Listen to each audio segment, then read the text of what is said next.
ঢাকা বিশ্ববিদ্যালয় ও দেশের বিভিন্ন শিক্ষা প্রতিষ্ঠানে সরকারি চাকরিতে কোটা সংস্কার আন্দোলনকারীদের সঙ্গে ছাত্রলীগের নেতাকর্মীদের সংঘর্ষে শতাধিক শিক্ষার্থী আহত হয়েছেন। সোমবার দুপুর থেকে রাত পর্যন্ত চলা এই সংঘর্ষে ঢাবি জাবি প্রভৃত ক্যাম্পাস জুড়ে উত্তেজনা বিরাজ করে।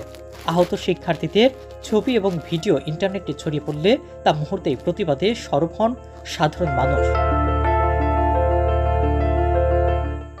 যার মধ্যে রয়েছেন বাংলাদেশ জাতীয় ক্রিকেট দলের 2 তারকা। তারাও একই সঙ্গে তারকাদের সঙ্গেই প্রতিবাদ জানিয়েছেন।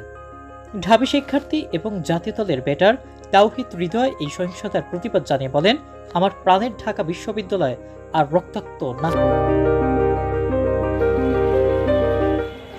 তাওহিদ হৃদয়, যিনি নিজেও ঢাকা বিশ্ববিদ্যালয়ের লোক প্রশাসন বিভাগে পড়াশোনা করছেন, তিনি জানান সবকিছু থেকে দূরে ছিলেন এবং অনেক কিছুই দেখতে পাননি। তবে তিনি আশা প্রকাশ করেন তার প্রাণপ্রিয় বিশ্ববিদ্যালয় এ ধরনের সহিংসতা থেকে মুক্ত থাকবে।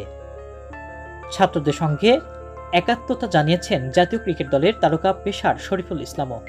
নিজের ফেসবুক ওয়ালে এক সংক্ষিপ্ত স্ট্যাটাসে লিখেছেন, আমি একজন ক্রিকেটার হলেও একজন ছাত্র। আমি চাই না আর কোনো ছাত্র বা ছাত্রীর রক্ত ঝরুক।